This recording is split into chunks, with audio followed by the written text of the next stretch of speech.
come to El Norte, America, in search of a better life.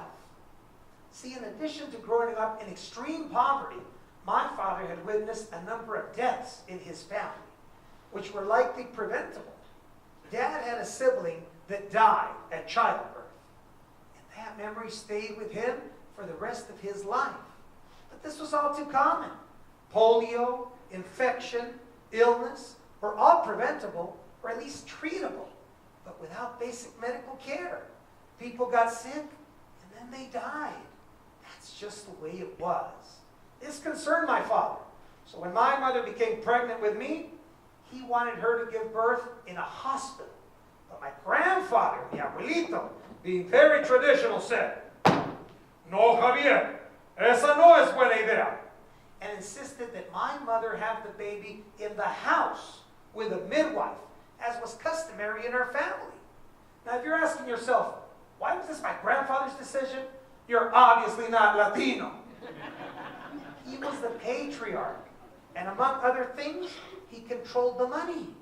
You see, in many Latin cultures, household income is exactly that, household income.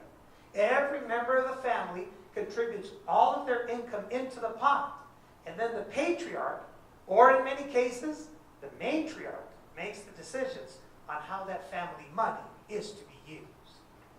There were other factors that compelled my family to make this monumental decision to leave the homeland. But my mother's pregnancy with me was definitely the tipping point. So yes, with the health and well-being of his family in mind, my dad made the only decision that he could. So just like the monarch butterflies, he migrated to America. Latino immigrants come to this country in a number of different ways. If you're Cuban, maybe you were a political refugee. And for many years, some people came through the Braceros program. Others came through work visas. Puerto Ricans, they're born Americans, and they can come and go as they please. And others never crossed the border actually crossed them. Let me tell you how my family came across. After having his work visa declined, my father cut a deal with a coyote, somebody you pay to help you cross the border. He came across over the mountains.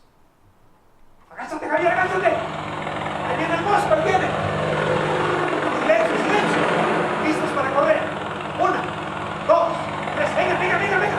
Vénganse aquí. Vénganse aquí. Bájate, bájate. Ya pasa para allá. Agáchense, agáchense. Listos. Ya, pasó. Vamos. Vamos. After crossing the border by foot, my father was shoved together with another pollo into the back of a 1958 Chevy pickup truck that had a fake gas tank in the truck bed. And for 4 excruciating hours, they were crammed into that tiny little space, cooking from the heat of the transmission. But once on American soil, not speaking the language, without friends or family, nervous and very uncertain, my dad made his way to the San Fernando Valley, where he immediately found work in a factory, all for the love of his family. A pollo? No, a hero. For 8 months, he worked around the clock until he made enough money to pay for my mother, my brother, and me to come across as well. A journey, by the way, we would not make together. My mother was only able to come across with my brother, forcing her to leave me in Tijuana. You can imagine, this was traumatizing for my mother. She had never been separated from her children. It took an entire week.